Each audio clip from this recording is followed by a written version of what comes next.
Friends, welcome to Success Academy. अब हम लोग सीखने वाले हैं एक्सेल में डेट फिल करना। तो डेट कैसे फिल करते हैं, चलिए ये देखो। डेट फिल करने के लिए हमें क्या करना होगा, कुछ नहीं, जैसे हमने यहाँ पे देखिए एक डेट फिल किया गया, यहाँ पे डेट फिल कर दिए। अगर हमें यहाँ पे कोई एक और डेट फिल करनी है तो लाइक हमने 10-05-05-20,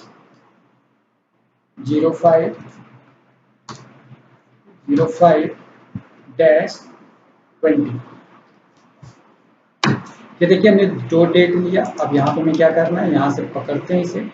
हमने 5 डेट्स का गैप दिया, तो आप देख सकते हो 5 डेट्स के गैप पे एक सीरीज बनती चली जा रही है। ठीक है, तो ऐसे बना सकते हैं। अगर हमें सीक्वेंस में चाहिए तो हम सीक्वेंस में कर सकते हैं, जैसे 1-1-2020। ये देखिए हमारे पास एक डेट है। अगर हम इसको ड्रॉ करते हैं तो ये देखिए 2, 3, 4, 5, 6 इस तरीके से क्या कर रहा है, डेट को फिल कर रहा है और इस तरीके से हमारा डेट बन रहा है। ये डेट हमारा आसानी से हम डेट फिल कर सकते हैं। ठीक है, तो ये हो गया। अब चलिए देखते हैं, अगर हमें किसी सेल को मर्ज करना है, हमें अपने कंप्यूटर में दो सेल को मर्ज करना है, तो क्या करेंगे। तो कुछ नहीं, हमें नॉर्मली अपने सेल की अगर साइज को छोटा बड़ा करना तो आप देख सकते हो इस तरीके से इसकी सेल की साइज को कम ज्यादा कर सकते हैं। रो की साइज को बढ़ाना है तो आप इस तरीके से रो से साइज को कम ज्यादा कर सकते हैं, अपने अकॉर्डिंग मैनेज कर सकते हैं आप और आसानी से। ठीक है, अगर आपने दो सेल को आपस में मर्ज करने तो आप देखिए हमने 3 सेल को ले लिया। ठीक है, अब यहाँ पे देखिए हमारे पास क्या मर्ज सेंटर, इस पे जाएंगे, क्लिक करेंगे। हमें क्या करना है, यहाँ पे मर्ज एंड सेंटर, इसको मर्ज करना और सेंटर करना, तो ये देखिए सेंटर हो गया। यहाँ पे हम कुछ भी लिख सकते हैं। ठीक है, यहाँ पे हम कुछ भी लिख सकते हैं, तो ये देखिए हमने लिखा। ये हमने इसको क्या कर दिया, मर्ज कर दिया। इसकी हमें फॉर्मेटिंग करनी है तो आप फॉर्मेटिंग दे सकते हो, आप जैसे भी फॉर्मेटिंग देना चाहते हो आप देखिए फॉर्मेटिंग दे सकते हो। इसके पेज का कलर जैसा भी देना चाहते हो आप पेज का कलर दे सकते हैं। ये देखिए हम यहाँ पे इसके पेज के कलर को कर सकते हैं, इसको बोल्ड कर सकते हैं, इटैलिक कर सकते हैं, अंडरलाइन कर सकते हैं। आपको जो भी करना है वो आराम से आप यहाँ पे इसको कर सकते हैं। इस तरीके से हम क्या कर सकते हैं, इसे सेट कर सकते हैं। तो ये देखिए हमने क्या किया, इसको मर्ज कर दिया। रो एंड कॉलम को मर्ज करना है तो यहाँ पे जाएं और मर्ज कर, तो ये देखिए मर्ज हो गया। इसे अनमर्ज करना है तो यहाँ पे जाके हम इसे अनमर्ज करते हैं। अब हमें डिसाइड करना है इसको मर्ज कैसे किया जाए, अनमर्ज कैसे किया जाए, किस तरीके का आप देख सकते हो। अगर आपको इस ऐसे, जैसे हमने इसको क्या किया, सेलेक्ट किया और इस तरीके से करना, तो ये देखिए आसानी से हमारा इस तरीके से मर्ज हो गई पहले। तो ऐसे हमें क्या करना होता है, अगर हमें अपने एक्सेल की शीट को मर्ज करना है तो आसानी से हम इसे मर्ज और अनमर्ज कर सकते हैं। ठीक है, ये तो हो गया। तो मर्ज और अनमर्ज करने के लिए हमारा आसानी से ऐसे मर्ज और अनमर्ज हो गया। अब चलिए देखते हैं कि हमें क्या करना है। अगर हमें अपने एक्सेल में कोई एंट्री करनी है या कोई डेटा करना तो आसानी से आप लिख सकते हो, एंट्री कर सकते हो। ठीक है, तो चलिए देखते हैं। पहले हम इसको अनमर्ज कर लेते हैं। आप देखिए क्या करते हैं, अनमर्ज। जैसे हमने अनमर्ज किया, सारी की सारी चीजें हमारी अनमर्ज हो गई। ठीक है, अब आते हैं नेक्स्ट शीट पे। नेक्स्ट शीट पे इसको भी हम थोड़ा सा जूम करते हैं। ठीक है, याद रखिए एक चीज और मैं बताना चाहूंगा कि अगर हम किसी एक सेल में कोई चीज टाइप करते हैं, ठीक है, हम अगर किसी सेल में कुछ टाइप करते हैं, उसमें लिखा डेमो, तो कभी कभी क्वेश्चन ट्रिपल सी में ये क्वेश्चन बन के आया हुआ है, वो लेवल और ट्रिपल सी में, एक सेल में मैक्सिमम कितने कैरेक्टर स्टोर किए जा सकते हैं। तो इसमें जो हमारे पास स्टोर किए जा सकते हैं कितने, वो टोटल स्टोर किए जाते हैं 32,000। ठीक है,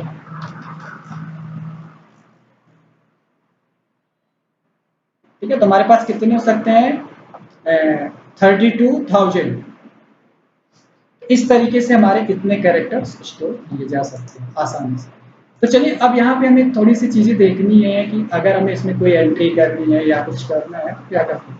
याद रखिएगा, हम जो भी कोई भी कैलकुलेशन करेंगे वो एड्रेस बेस करेंगे। एड्रेस बेस क्या होता है, यहाँ पे हम एड्रेस बेस सारे कैलकुलेशन आसानी से कर सकते हैं। क्या, चलिए एक एड्रेस बेस करके देखते हैं। जैसे अगर हमें एड्रेस पहले हम नॉर्मली करते हैं, जैसे हमने लिया 12 और यहाँ पे ले लेते हैं 5 और हमें इन दोनों को ऐड करना है। ऐड करने के लिए हमें क्या करना होगा, सिंपल सा ऐड करने के लिए हमें क्या करना है, कुछ नहीं, बिल्कुल बेसिक सिंपल। हमें क्या है कि यहाँ पे जाएंगे, कोई भी काम करने के लिए हमें इक्वल की जरूरत पड़ती है और यहाँ पे इक्वल लेंगे और इक्वल करने के बाद हमें कुछ नहीं, यहाँ पे लिखेंगे 12 और प्लस 5 कर देंगे, तो ये देखिए हमारे पास इसका ऐड आ गया। तो ये तो हो गया एक तरीका ऐड करने का। अब चलिए दूसरा तरीका ऐड करने का हम देखते हैं। तो चलिए अब इन तीनों को अगर हमें ऐड करना है तो कैसे करेंगे। ये तो एक तरीका था डायरेक्ट वैल्यू दे, लेकिन इस तरीके से हमें नुकसान क्या है दिखाते हैं। हमें नुकसान क्या है कि अगर हमें, इससे हमारा लॉस क्या होता है कि अगर हम यहाँ पे कोई वैल्यू अपडेट करते हैं, जैसे हमने यहाँ पे 5 था तो ये हमारा 15 होना चाहिए था और हमने गलती से 5 कर दिया, और जैसे हमने इसे अपडेट किया, ये देखिए इसका रिजल्ट अपडेट नहीं हुआ। तो इसे हमें अपडेट करने के लिए, इस रिजल्ट को अपडेट करके हमें वर्क करने के लिए, तो किस तरीके से हमें करना होगा, तो चलिए ये देखते हैं। इसे हमें अपडेट करना है और इसको रिजल्ट कैसे करना होगा कि ऑटोमेटिक ये वैल्यू और जो हमने गलती की है वो अपडेट हो जाए, तो वो हम कैसे करेंगे चलिए वो देखते हैं। तो इसके लिए हमें किसकी जरूरत पड़ेगी, एड्रेस बेस।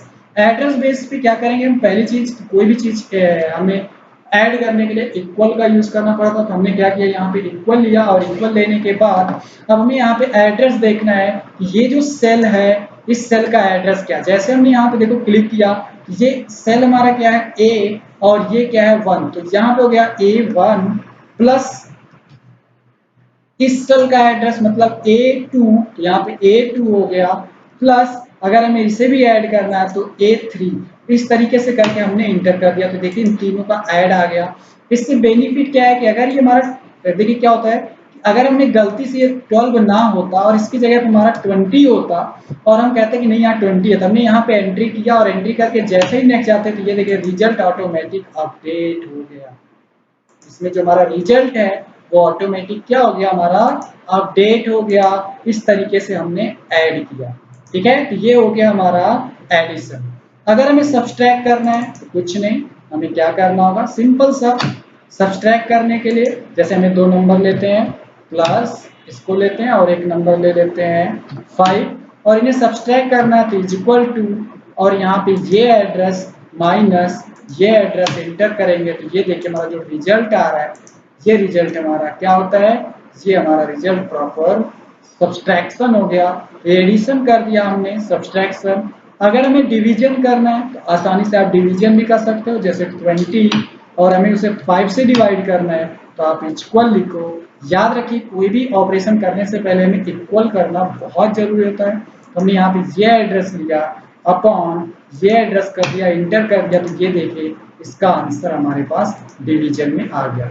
अगर हमें मल्टीप्लाई करना है तो क्या करना है, जैसे हमने लिया 2, ठीक है, मल्टीप्लाई 10, यहाँ पे हमें लेना है तो कैसे करेंगे, इज इक्वल टू ये सेल एड्रेस इनटू के लिए यहाँ पे हम स्टार यूज करते हैं, स्टार सिंबल का, और यहाँ पे 10 लेते हैं और इंटर कर देते हैं, तो ये देखिए हमारा आंसर आ गया।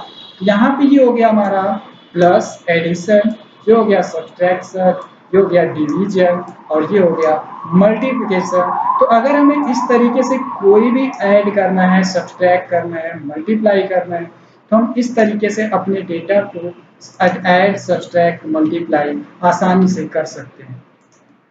अगर हमें कोई चीज मल्टीप्लाई करना है, जैसे हमें फिल करना, हमने किया 1 और 1 को हमने यहाँ से ड्रॉ कर दिया, जैसे हमें टेबल निकालना है तो हमने 1 को यहाँ से ड्रॉ कर दिया, और यहाँ से हमने क्या किया, हमें 5 से मल्टीप्लाई करना है तो हमने 5 लिखा, और इसको 5 से हम मल्टीप्लाई करने के लिए यहाँ पे हमने 5 ड्रॉ कर लिया। अब हम यहाँ पे इक्वल ले लेते हैं, इक्वल में करते हैं 1, यहाँ पे हम इसको सीरीज बना देते हैं, जस्ट 1 मिनट। हमने यहाँ पे क्या किया, हमें इसे सीरीज बनानी थी, तो यहाँ पे 1 लेते हैं और यहाँ पे 2 इंटर करते हैं, और यहाँ पे 1 और 2 करके सेलेक्ट करके हम इसको इस तरीके से अपडेट कर देते हैं। अब यहाँ पे आते हैं इक्वल लेते हैं ये सेल एड्रेस इनटू, यहाँ पे इनटू के लिए हमने क्या बताया स्टार, और ये सेल एड्रेस लेते हैं और इंटर कर देते हैं, तो 5 आ गया, और यहाँ से जैसे ही हम ड्रॉ करते हैं तो ये देखिए टेबल बनता चला गया। तो इसे हम इस तरीके से भी वैल्यू फिल कर सकते हैं अच्छे से, आसानी से, ठीक है। तो ये जो हमारा बन गया, तो ये हो गया हमारा मल्टीप्लाई प्लस सब्सट्रैक्शन मल्टीप्लिकेशन और डिवीजन। तो ये था एक बेसिक नॉलेज। अब नेक्स्ट में हम देखेंगे एक सब्जेक्ट्स के बारे में, ऐड करना सब्सट्रैक्ट करना, उसमें काफी अच्छे से हम लोग सीखेंगे, ठीक है। तो अब हम लोग नेक्स्ट वीडियो में देखेंगे कैसे हम लोग ऐड और सब्सट्रैक्ट और मल्टीप्लाई करते हैं, ये सारी चीजें देखेंगे।